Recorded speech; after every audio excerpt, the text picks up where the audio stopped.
All right, good morning, tribe, and welcome to the donut shop at the beginning of the world. I am your host, proprietor, guy on this side of the camera, Dr. Mark Merriweather Vorderbruggen, broadcasting live from our kitchen because it's really damn hot and humid outside. And I just thought, you know what? Let's do air conditioning.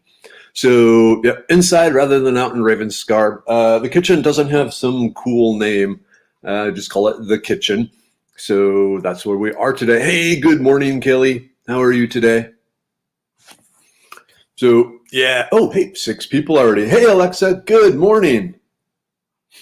How are you doing? Man, been a while. All right. Hey, you're going to like this, Alexa. So let me hit the thing. Ta-da, Amanda. Good morning, Amanda. It is time. It is after months and months. Well, I guess what? We're in month 7, almost month 8 of the Medicine Man. We got it. It's out. It's at Amazon. Go get it today. The liver pill. Focus. There we go. So cleanse, support, detoxify, protect your liver. Jump on there. This is the first of many products I'll be bringing out through the Medicine Man Plant Company. Awesome. Oh, so I'm feeling great. Liver pills, man. Like I said, they just take care of everything. Not a problem. So I was I had complete faith in the liver pill that I would feel fine this morning. And here I am feeling fine, hanging out with you all. Hey, good morning, Missy. Good morning, Jonathan. Thank you, Jonathan. Hey, Nancy. Hey, Amanda. Hey, Bobby. Good morning. Yeah, so I don't know how many of you saw last night's show, Merriweather's World. Had a great time. We went a little over. We went like an hour and 15 minutes almost talking about grapes and Texas grapes and why Texas grapes are so amazingly fascinating and all this sort of thing. And during the process, I finished off an entire bottle of Texas wine. Very good wine. I don't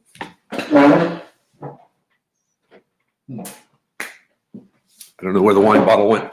Anyway, yeah, it was like Melissa Hoff's Cabernet Sauvignon, because I like the Cabernets. So, hey, good morning, Wolf. Hey, Nick, so am I. Hey, Kelly, thank you, Kelly. Yeah, the immunity pill, probably 2 weeks yet. There's kind of a worldwide shortage on the self-heal, one of the components of it. So we're working on it. We got it. We just now got to get back in the scheduling calendar of the toll manufacturer. Hey, good morning, Stacy. Good morning, Charles. There. Memphis. Is this a commercial? No, only a short bit of it is a commercial. The rest of it is random babbling. So I don't know what today's topic will be, but we will find out together. Hey, good morning, Serenity. How are you doing today? Hopefully yesterday wasn't too horrible. Good morning, Lori, and good morning to your liver. And I'm going to drink some coffee. All right, so what else do we got going on? This weekend, I'll be up teaching in Dallas. Oh, if you haven't jumped over to the Foraging Texas website, upcoming classes. Last night I put a whole bunch more classes coming up. Unfortunately, most of them are outside the Houston area, so they're up in Austin and Dallas and East Texas. I got a few more to add in East Texas. Uncommon Bees, we've set up a date out there by Jasper for me to teach a class on their property. September 5th, the Saturday of Labor Day weekend. But yeah, you can go out in the wild and we will find things to eat and talk about. Should be good. Hey, good morning, Cleo. Yeah, I was walking around the backyard and the rain has been very good. My corn did not survive. Kind of bummed about that. Going up to Minnesota for that week, pretty much they didn't get watered, and so off they died. It was kind of hot down here. It was a good time to be up in Minnesota. Oh, update from my mom, doing very well. She is going in today for an infusion. I'm not completely sure. She wasn't completely sure what they're doing. It wasn't the chemotherapy that they were going to put in, but it was some other like nutrient stuff. because she's still kind of malnourished from the long period of time where she couldn't eat anything. And so they're bringing her strength back that way too. Oh, cool. You're getting your honey from, yeah, definitely Uncommon Bees is the place for honey. You lost all your corn too? You know, I was bummed because, yeah, you know, the ears were about yay big, maybe a little bigger, and now they're just dried husks. I think there might be 2 or 3 that survived, but oh well.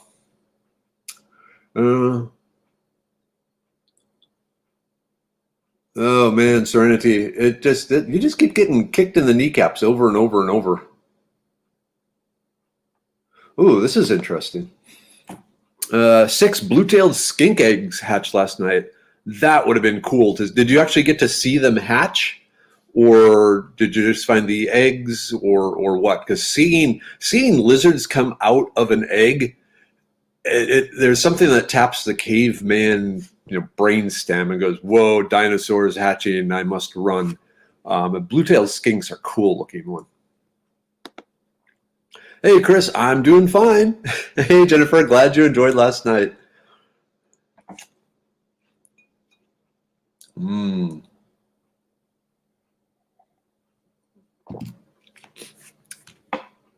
Yep, all sending you vibrations and prayers there, Serenity. We'll make sure you live up to your name. I know it's hard, very hard. Ooh. Oh man, that's right. I need to check my okra. Oh, cool. So they were hooting back and forth the tooth great horned owls. That would have been fun. The horned owls, they are such majestic birds, and just the assassins of the night. They're like the ninja birds. I haven't seen any hoot owl or the horned owls around here. Mainly we get the screech owls, which if you stand out in your yard and screech at them, the neighbors call the cops. So, I haven't really talked with them that much. Actually, I suppose my neighbors are kind of used to that, so they probably wouldn't call the cops. But in general. Oh, cool. You have a great horned owl living across the road from you? That would be neat. Nope. Chirpy says hi, by the way. I think Chirpy wants to come into the air conditioning too. He's just like sitting there going, bird panting. No, I'm I don't think so, Jennifer. Well, maybe. We'll see. Hey, good morning, Terry. That was an impressive burp, though. It wasn't my biggest, most impressive burp. The kids will vouch for that. But it was... They trill. The little softball-sized owls, there's some that go screeching out there. Especially up, around our neighborhood and up in the Sam Houston. Ooh, this is good. So yeah, the horned owls will take care of the mouse and the rat attacking your tomatoes. I gave up on tomatoes. I love fresh grown tomatoes, but there's just too many damn things here, at least in the Houston area, that eat them before I can, and it just got too frustrating. I tried all the nets and the CDs and everything to scare them away. But no luck. The birds and the mice and everything just would devour them. Or they wouldn't devour the tomatoes. They'd eat 1/6 of the tomato, leaving the rest to just rot there. Someone had a baby in our driveway and had cool. So a baby owl, I'm assuming, and not like a human baby, because human baby would be really nasty. All right. Holy moly, this is a job I want. Being paid $18 an hour to hoot for owls. That would have been cool. That would have been awesome. Man, how come they don't make jobs like that anymore? Ooh, okay. Anything with edible seeds right now that will store for a long time. So you might still find viable edible seeds on the curled dock. The lamb's quarter and amaranths are just starting to come to seed here in the Houston area. So if you go farther south, they're probably already seeding. If you go farther north, they're going to be not quite ready to seed yet.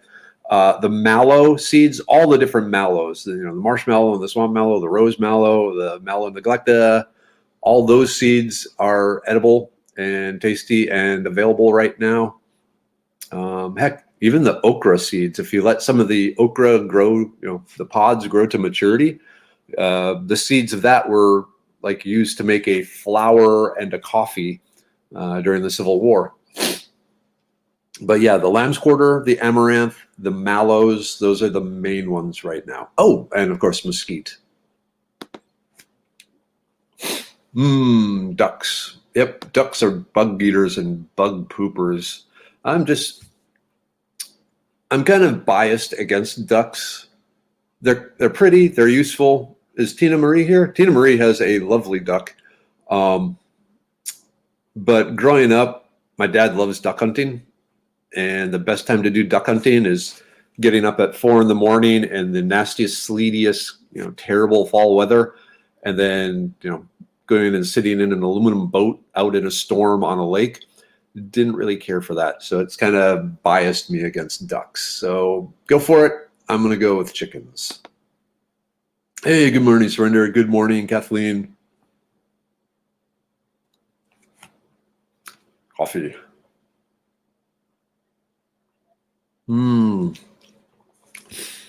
Yep. So what else we got going on? Like I said, not a lot of, actually, I don't think right now there are any classes scheduled for Houston. I need to talk to the Houston Arboretum again, but they've pretty much just shut down any in-person classes due to the coronavirus. That was my main place to teach here in Houston. Also the Spring Creek Greenway, and even up in Washington on the Brazos, which is an hour away from Houston, but it's kind of the Houston area. So none of them are really having any in-person classes now. Viking chickens? I'm really curious to know what Viking chickens are, but I love the idea. I'm picturing chickens running around like burning other people's chicken coops and wandering with little chicken battle axes and stuff. That would be cool.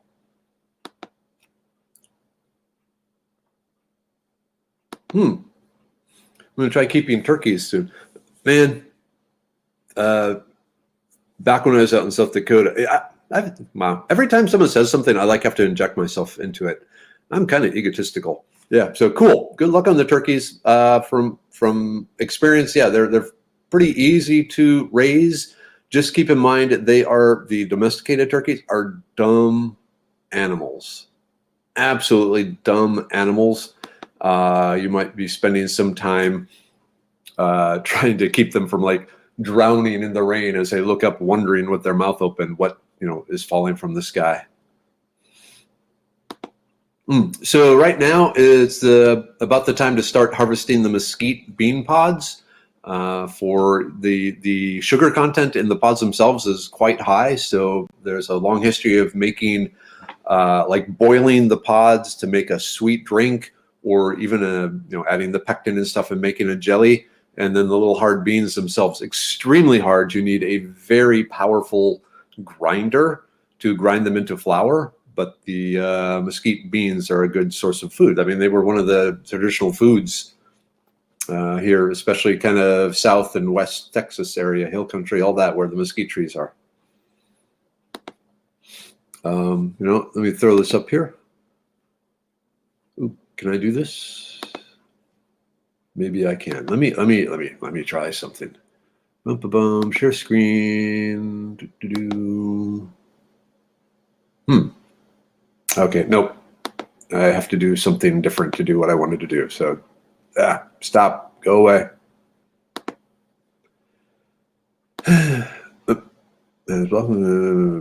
Okay, hopefully I'm still there. All right, so I was going to bring up the mesquite page, so I'm just going to post the link to Foraging Texas with mesquite. Man, there's a lot of plants here.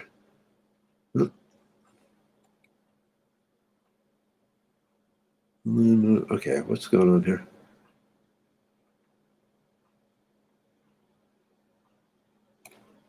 Even with the new improved internet connection, it takes a while.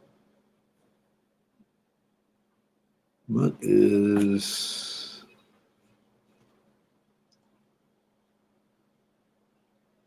There we go. Okay. I had the silly thing in reverse. All right. Mesquite. There you go. So you can read up about mesquite there. Cool. Like a jelly with mesquite beans. Yep. I always, I wonder if you like added some liquid smoke to it, some mesquite smoke, that would be cool.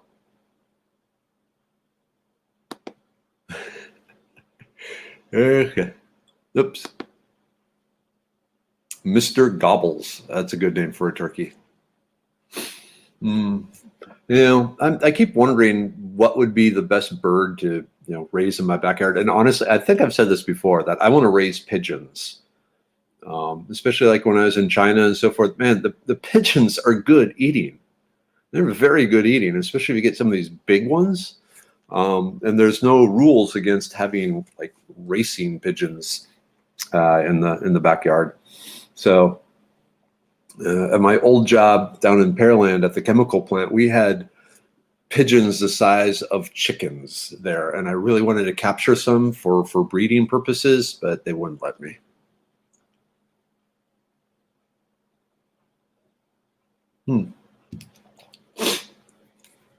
Oh, cool. Prickly pear fruit is starting to ripen. Yeah, I've seen some posts on that, and actually I was going to post about it later this week. But yeah, prickly pear, good stuff. If you've never eaten the prickly pear fruit, the tunas, well, A, be careful because they have the little tiny glochids on them that you got to burn or scrape or cut off, things like that. It's best to peel them. Loaded with seeds, but really, really, really tasty. To me, the fruit of the prickly pear cactus has a raspberry-like flavor to it. So if you like raspberries, you'll probably like the tunas. And then also more cool is it's been shown a diet high in prickly pear pads and tunas fights cancer. It helps prevent cancers from forming. So that's really neat. I think I mentioned before, a lot of the ways the scientists try and figure out, different cures or preventative measures for different diseases is they will study a group of people and see, is there anything unusual about their health? And they were studying the people in the American Southwest and realized like breast cancer was none. None of them had breast cancer. Liver cancer, prostate, none of these things. There's like a cancer-free people. And it wasn't just the natives, but it was basically everyone who lived in that area. And after years of study, they tracked it down recently to the prickly pear, that there are some really potent cancer-fighting, cancer-preventative compounds in the pads and in the fruit of prickly pear. I don't know if those compounds survive taking the fruit and turning them into jelly or wine, but I suspect a fruit leather, kind of a dehydrated fruit leather stuff would work. Oh, yeah. So this is cool. I can demonstrate. So imagine you have a cactus pad, the pad from a cactus. So you slit along the top and scoop it out, and then what you have is basically a pouch that he then, you keep the outer skin intact, and you put the water and the ramen noodles in there. And then if you've ever seen it, there's a cool trick where you take a paper bag and you put water in it and you hold it over a fire and you bring the water to a boil and the bag doesn't burn. It's because the system, like the paper bag or the cactus pad, it cannot get hotter than the water inside it. And so, cactus pad paper doesn't burn at 212 degrees. So by, having an improvised pouch that you can then cook water or cook fluids. You need water in it. If you try and just cook an egg in there or something, it's probably going to burn because the water absorbs the heat, and then the whole system can't heat up any hotter than the water. Eggs can get hotter than water when they're put over a fire. Hopefully that explanation made sense. But yeah, that was a cool video. Huh, spinach? Have you tried Malabar spinach? I can't see how my Malabar spinach is doing. The windows are too fogged. Oh, well. Little potbelly pig named Napoleon. Oh, he herded the horses. That's interesting. Like on command, kind of like a sheepdog, or did he just go around and boss the horses around?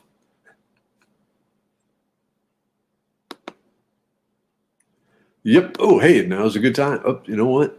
Let me do it again here. I don't know why it's not letting me share the screen. So, oops. And the liver pill. Bum, bum, bum. It's time. Go get it. If you love your liver, if you want to drink a whole bottle of wine by yourself in front of a bunch of people and then feel great the next day, I can't make that claim. The FDA, anecdotal evidence is not scientific evidence. All right. Oops. Oh, it looks like you're finally getting rain, Carrie. That'll be good. Oops. What's this? Yeah.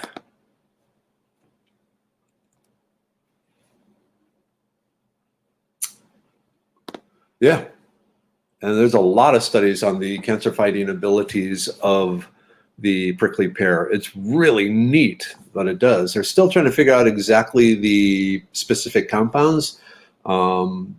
I think it's more than just antioxidants. I think there's some other stuff in there. Yep. Oh yeah, pigs are as smart as dogs, like smart dogs, not some of the dumb dogs that are out there.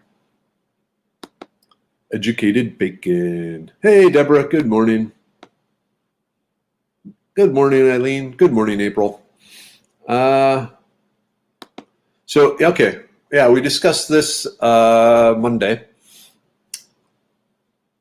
High risk. When you start bringing seeds from other countries, you introduce a plant that doesn't have any natural predators. So there are no insects that are, there may be insects that eat it, but they haven't co-evolved together. So there's a really good chance of the particular plant spreading rapidly and overrunning the other plants that are, being eaten and taken care of and are in check, checks and balances with the ecosystem. Things like kudzu is a prime example where it's just growing crazy. So there's that. There's also the chance of some of the, a number of the seeds, looking at the pictures, are definitely citrus seeds. And there are a lot of citrus diseases out there, different cankers and so forth. And so if you have a seed come in from somewhere where there's some disease, say over in China, that hasn't made it here, well, now it's made it here. And that can cause problems. So yeah, there's lots of problems with bringing plants from elsewhere. And frankly, keep in mind, this also applies to landscaping plants. A lot of different plants from around the world have found our way into American landscaping because they're pretty or they're neat looking or whatever. And then they go, crazy wild, like the privets, the Nandina, heavenly bamboo, a number of those. So even if it is just a financial scam and not agricultural warfare, it's still bad. And the USDA has put out a notice that if you receive those seeds, don't just throw them in the trash. They actually want you to send them to the USDA so they can analyze them. Hey, yeah, of course we survived the wine.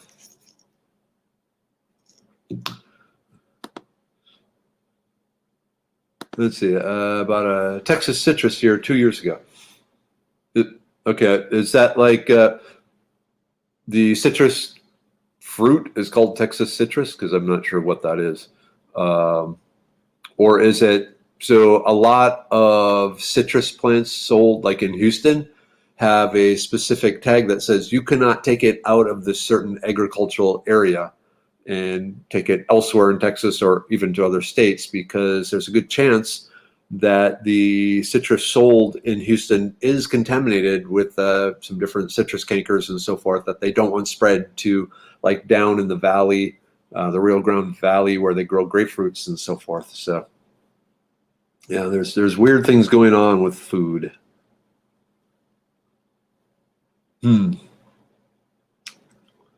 No, about a Texas citrus 2 years ago. I wondered, Jonathan, is it very thorny? And does it have a trifoliate leaves where you have like three, actually it'd be kind of more like that, three leaves? We'll skip that hand gesture. Because it sounds like I bet if it died back and died down and came back, I bet what you have is a trifoliate orange.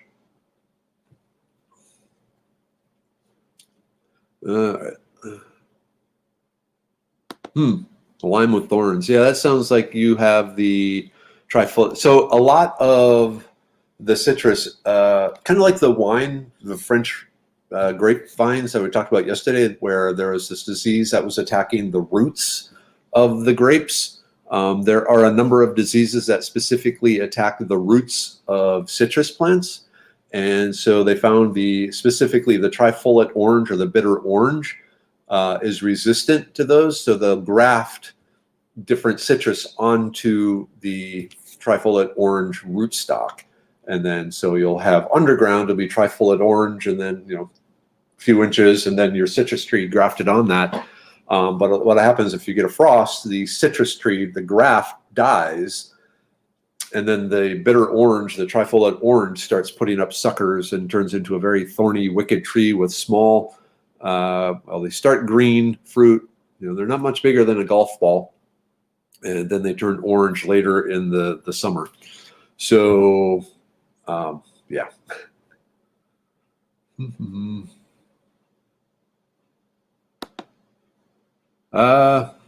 Hill country.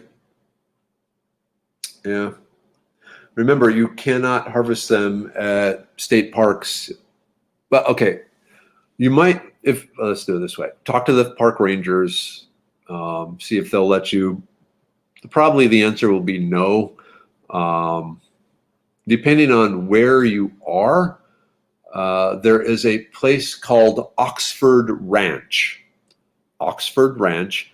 It is on the same road as the Enchanted Hill State Park or Enchanted Rock State Park. So it's a few miles east of Enchanted Rock. It's a private campground. They have a ton of Texas persimmon trees there. They have a day fee if you just want to come and hang out for the day or camp overnight or so forth. But they are pretty good at letting people, if you talk to them, obviously, and tell them what you want to do, they'll probably let you because there is a lot of Texas persimmon there. So Oxford Ranch, just down the road from Enchanted Rock.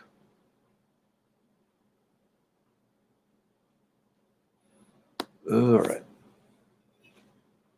Oh, it launched?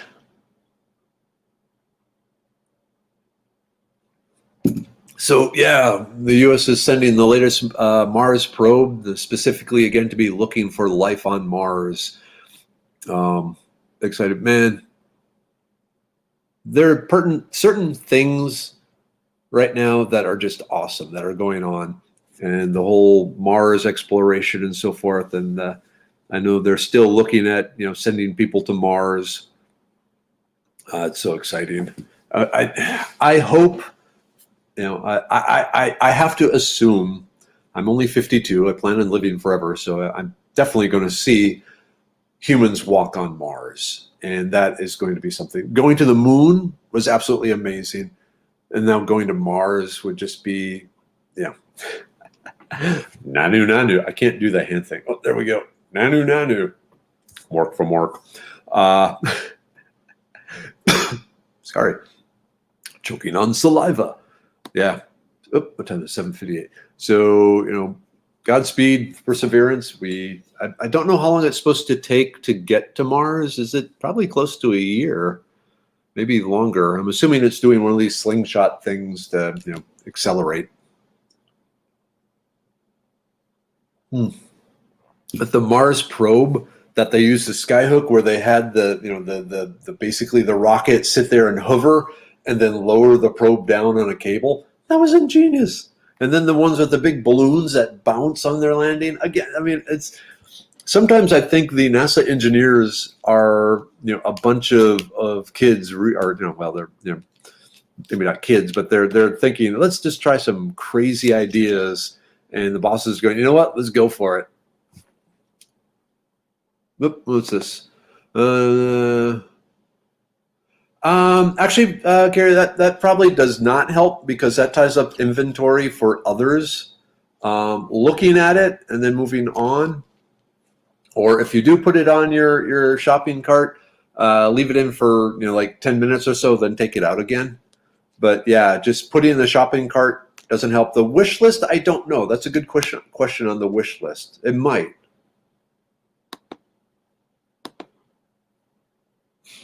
Only 7 months? Wow, cool. We're getting fast. Oh, okay. It is 8 a.m. Stop. So I need to go and do Medicine Man stuff. Again, thank you all for hanging out with me this morning. We got 58 viewers. Pretty cool. Always a pleasure, tribe. Serenity, sending lots of love and vibrations your way, and anyone else that needs it in the tribe, stay the word, and we are here for you. I will see you tomorrow, and order the liver pill. Okay, everyone, take care. End.